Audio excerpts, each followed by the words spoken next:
umiyak? Ano nangyari sa'yo? Yung nanay po kasi minastos ako. Basit ko po kasi ninakaw eh. Basta importante, okay ka lang. Okay ka lang, di ba? Si Jerome ba nadaanan mo, nakausap mo? O kaya aman anak, huwag ka na mag-isip. Okay lang yun. Maayos din ang lahat. I told you, I'll do anything para maibalik si Marilyn dito. Gumagawa ako ng paraan. Ginigipit ko si Perlita. Iniisip ko, siguro kung wala na silang pera, baka sakaling bumalik sa atin si Marilyn. Anong kailangan mo? May sakit po si Marilyn, madam. Kailangan ko sana ng tulong niyo. Ibibigay ko ang perang kailangan mo sa isang kondisyon. Huwag ko kayong mag-alala. Ibabalik ko na ho sa inyo si Marilyn. Hindi yan ang gusto ko. Lumuhod ka. Kiss mo pa ako.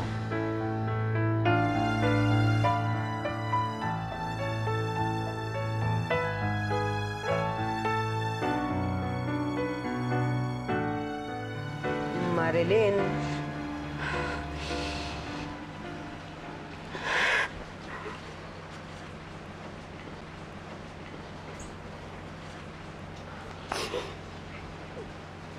Shoes. Very good. Siguro naman ngayon, alam mo na kung saan ka dapat lumugar. Sa lupa. Sige. Perlita, kami na bahala. Tatawag na lang ako sa ospital.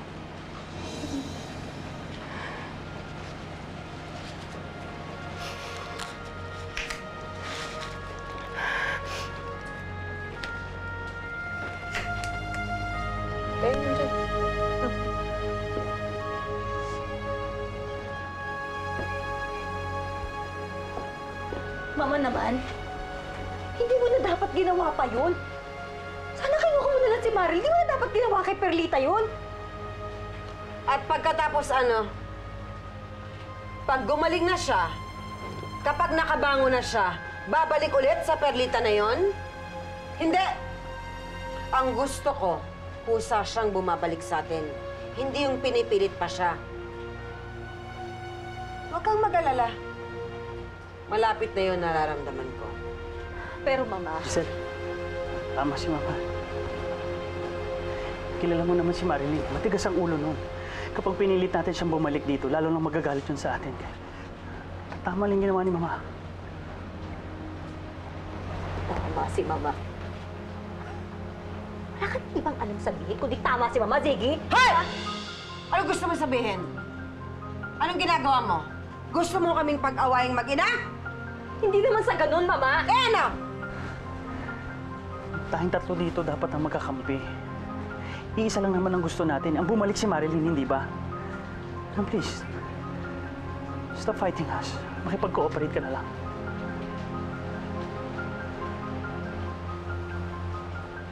Hihintayin nating bumalik si Marilyn. Hindi natin pipilitin. At ang dapat nating inuuna, ang priority dapat natin ngayon, alam mo yan, yung business. Kailangan makuha ni Ziggy ang mga Castro. Last chance natin ang mga Castro. Kailangan lumipat sa atin at kumuha sa atin ang barong. Kung hindi, tapos tayo. Gaga! Let's go!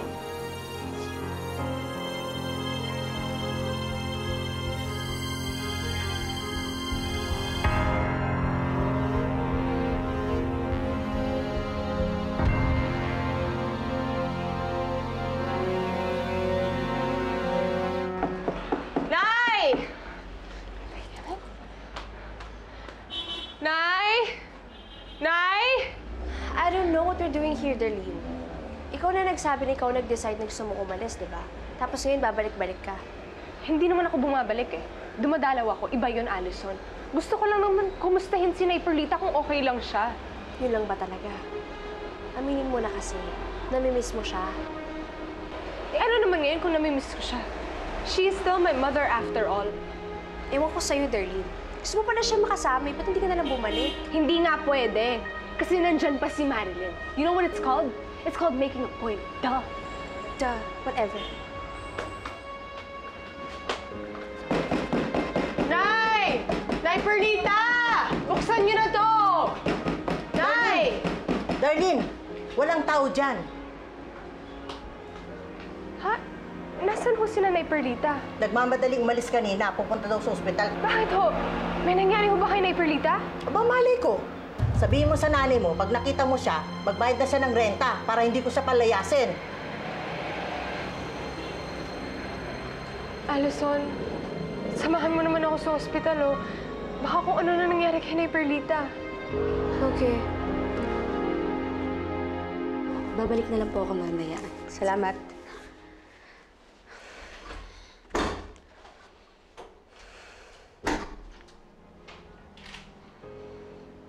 Salamat sa Diyos, anak.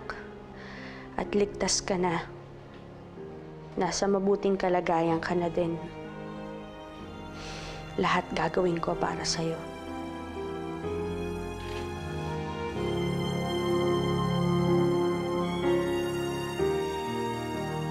Actually, magaganda mga designs nyo. I knew you'd like them. Hindi katulad ng dati naming customers. Mahina ang taste sa quality. Poor taste. Kaya lang sa tingin namin, hindi tama sa target market namin. Ano yung ibig niyo sabihin na hindi tama sa target marketing niyo? Our designs cater to a broad market. I'm sorry, Siggy. Charito. Pero iti-turn down namin ang proposal niyo. Maybe you can take some time to think about it. Pag-isipan niyo na muna. Hindi naman kami nagmamadali. Pero nakapag-desisyon na kami. Sige. Thank you. Charito. We will go ahead. Let's go.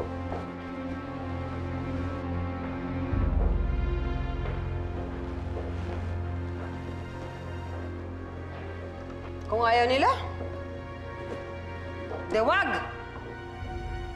Sigurado naman ako marami pang magkaka-interes sa barong natin. So you better do something about this, Ziggy.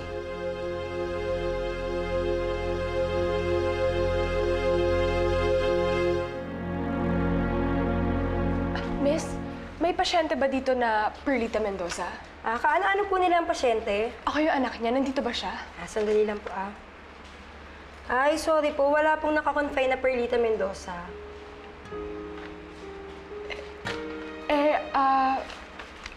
Si Marilyn Carbonell, nandito ba siya? Sandali lang po. Meron po, Marilyn Carbonell. Anong room number niya?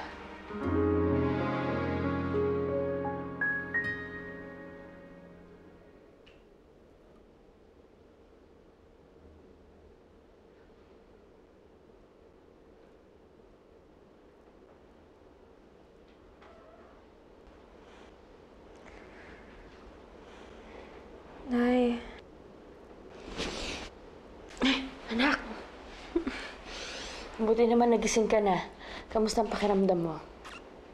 Ayos naman po, Nay.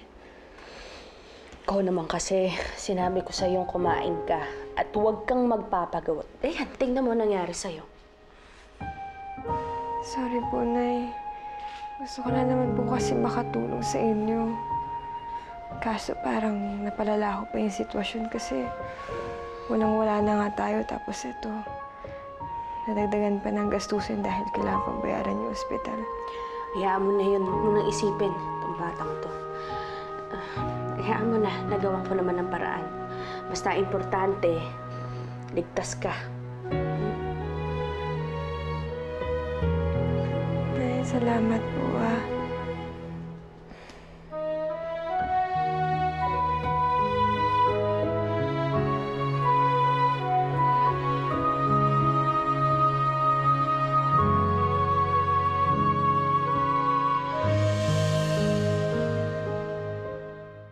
Alison, tara, let's go. Bakit? Wala ba dito si Nanay Perlita mo? Nandito siya. At hindi siya yung pasyente. Pero si Marilyn. Tayo, nakita ko sila. Nagmo-moment. Akala mo parang nasa teleserye. Kaya pala nagkakaganyan. Umira lang naman yung pagkasilosa mo. Hindi ko naman mapipigilan eh. Siya na nga lang meron ako, tapos ngayon mag-isa pa ako. You know what? Ice cream na lang tayo kasi para lumamig yung mainit ng ulo. Dali. Tara. Ata. Dali.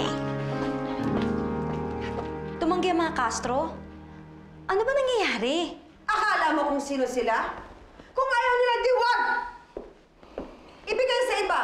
Sila lang ba ang may outlet? Pero Mama, ang problema natin, hindi tayo makakuha ng mga orders. Hindi gusto ng mga tao yung bagong designs ng mga barong natin. Isa pang malaking problema natin, ang laki na nagastos natin sa pagpapagawa ng barong. Pati yung marketing campaign. Kapag hindi natin nabenta yung mga barong na yun, malaki ang malulugi sa atin. So, what are you doing there sitting? Ziggy, look for a client.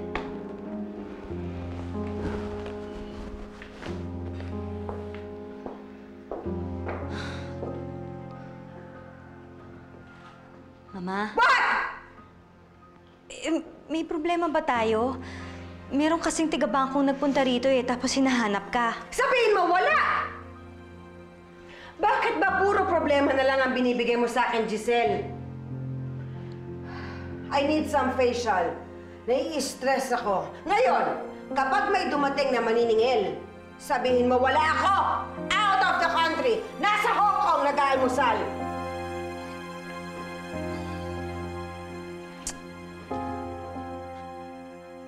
Nay, mauna na rin po akong matulog kasi po maaga po yung pasok ko bukas. Magre-report pa po ako eh. Ay, hindi. Magpahinga ka muna. Hindi ka papasok. Eh, Nay, narinig niyo naman yung sinabi ng doktor, di ba? Ayos na po. Kaya ko na po yun. Naku, Mars. Huwag matigas ang ulo. Sige na, matulog ka na. Tama yan. Makinig sa nanay. Matulog na. Alala. Good night po. Kape lang magkakape. Okay. So pag bumili na ako ng helmet, pwede na ako sumakay sa bike mo. Gusto mo ikaw pa mag-drive eh? Talaga? Actually, ako may bike din ako dati eh. Kaya lang binenta ko kasi sabi nung nanay ko, delikado daw. Ano bang hindi delikado? Miski nga tumatawid ka, pwede ka masagasaan, di ba? O kaya naglalakad ka lang, tapos inatake. Ganun lang ata siguro yun. Kung oras mo na, oras mo na. Kahit nasan ka pa, sa motor, sa kalye, o kahit nga sa sarili mong kama eh. Sabagay. Kaya ako, ginagawa ko lang kung ano yung gusto ko. Yun yung natutunan ko nung nawala yung boyfriend ko. Hindi naman natin kasi alam kung hanggang kailan lang tayo dito sa mundo. Kaya dapat, ine-enjoy lang natin kung yung oras na binigay sa atin. Tama ka eh. Kunin mo na yan, tapos iangkas mo na ako. Sigurado. Tayo magkano? Dun tayo! Alson, hindi ka pa ba tapos mag-shopping? Darlene, this is our favorite thing to do. Oh, I forgot. Wala ka na pala pambili ngayon. Pero okay lang yan. Huwag ka naman KJ. One last store, tapos promise, uwi na tayo. Promise ah. Yeah! Let's go! Medyo namurahan ako dito sa helmet na to ah. Sale siguro. Ay, mabagay yan. Oo.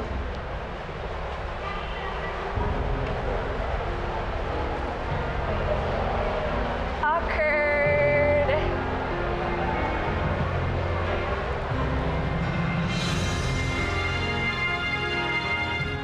Nakatulog na si Marilyn Mars. Oh, ayan, Mars, ha?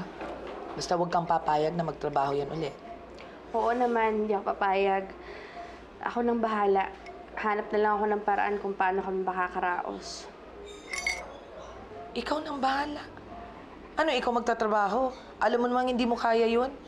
Aloka, Mars. Alam mo, matanong nga kita. Hindi mo ba ever inisip na ibalik na yan si Marilyn sa mga Carbonell? Yung totoo, maraming beses na, Mars. Dahil naawa din akong nakikita siyang nahihirapan. Lalo na nung may sakit siya, handa na talaga sana akong ibalik eh. Eh kaso wala akong magagawa. Nakikiusap yung bata. Ay, Gusto naku. niya dito. Pilit, mapilit. Eh kung magkasakit ulit yan, ha? Alam mo, Mars, sana may katuwang ka lang, no? Sa lahat ng problema mo to. Yung sana may jowa ka. May magkamali pa kaya? Jo! Eh di ba may nagkamali na noon? Kaya nga may Darlene ka eh. Ito. Dami kong problema sa mga anak ko. Unahin ko muna yun. Kaya nga para may kahati.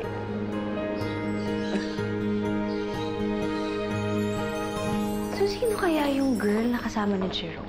Bago niya kayang girlfriend yun? I don't know and I don't care. Talaga lang ah. Well, it looks like, finally, nakapag-move on na rin si Jerome kay Marilyn. Good. So, you really don't mind if he's dating someone? Why should I? Because you still love him? Eh, ayaw niya na sa akin eh. So, mas gusto ko na kahit na kanino siyang babaeng mapunta, wag lang kay Marilyn. Init talaga ng dugo mo sa karibal mo, no? Jerome, simula nung bumalik tayo galing sa mall, parang ang tahimik mo na. Siya ba? Siya ba yung girl na sinasabi mo? The one who broke your heart? Hindi, Ria. Actually, medyo complicated yung story. Wala naman akong ibang plano ngayong gabi eh. Sigurado ka bang gusto mong marinig yung story? Why not? I have nothing better to do. Tsaka, talking about it might make you feel better. Marilyn yung pangalan niya nung ex ko. Yung nakita mo kanina sa mall, si Darlene niya.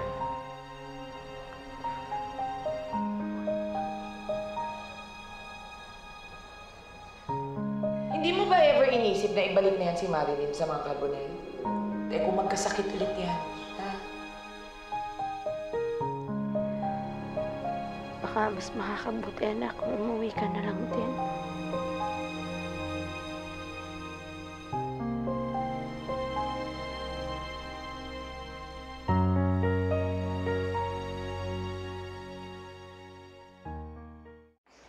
Anak, gising ka na pala. Kamusta ang pakiramdam mo? Ayos naman po ako. Upo ka muna, anak. Pag-usap tayo. Bakit? May problema po ba?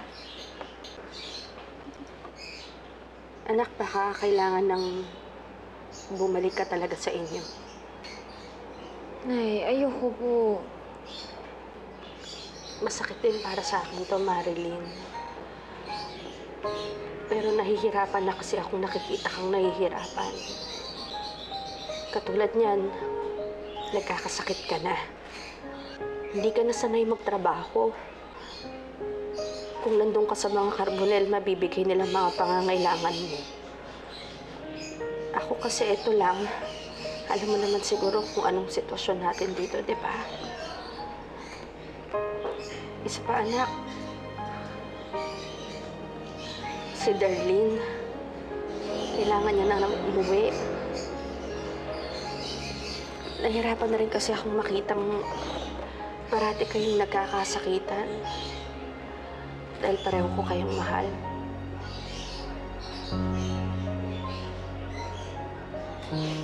Nay, huwag ka naman gawin sa akin to.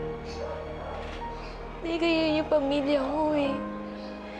Kung si Darlene po yung pinoproblema niyo, yung away po namin, handa po ako.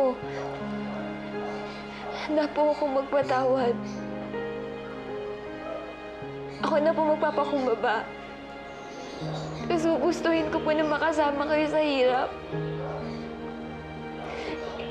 Kasi makasama yung mga Carbonell na niloloko lang naman ako at ilalayo ako sa mga taong mahal ko. May mahal na mahal ko po kayo eh. Kaya hindi ko po kayo iiwanan.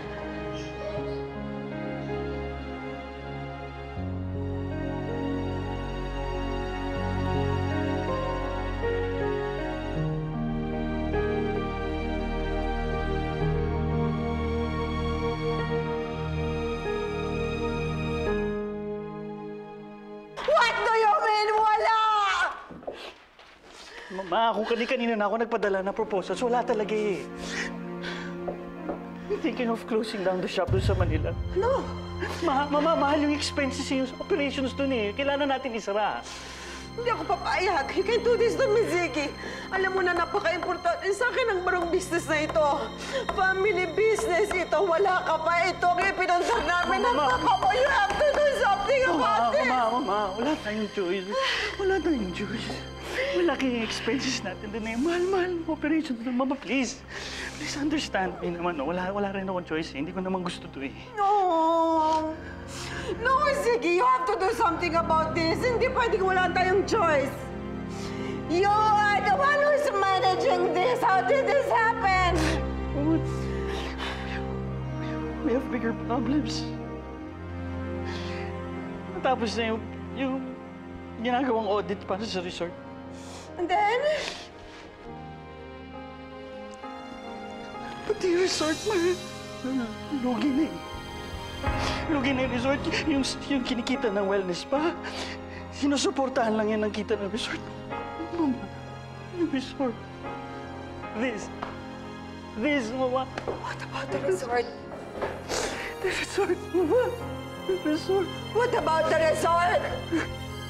Ito, Mama. Ito lahat. Ito lahat. Ito lahat. Lugi tayo.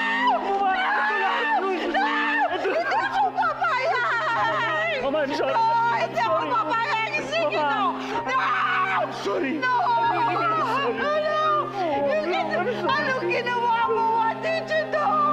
What did you do? Hindi ako papayag! No! You can't do this to me! No! No! Mama! Sige, ano nangyayari? Bakit? Ikaw ang may kasalanan ng lahat ng ito! Ano wala na nawa ko? Ano nangyayari? Bakit? Wala na ang lahat dahil sa'yo! Ano ibig niyo sabihin? You have ruined our lives! Wala kinalaman si Giselle dito, Giselle. Bakit? The resort is broke. What? It's broke.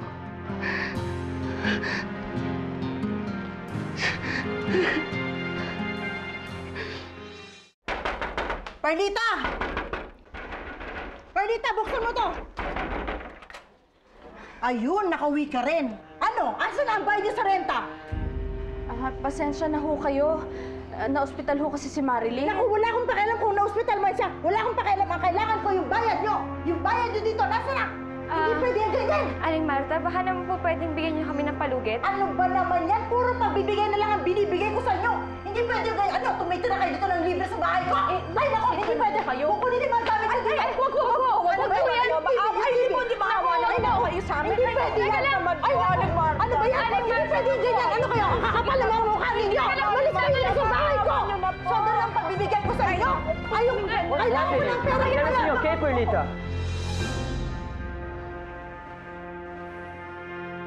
George?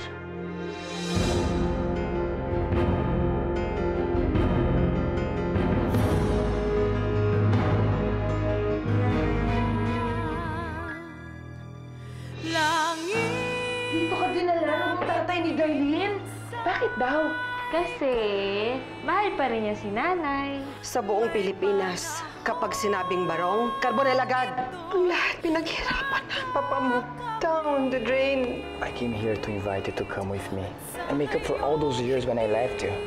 Say yes, Perlita. Yes. I honestly don't know kung saan atin kukunin yung pera pambayad ng loan. Isa lang ang solusyon na nakikita ko. Sell the resort.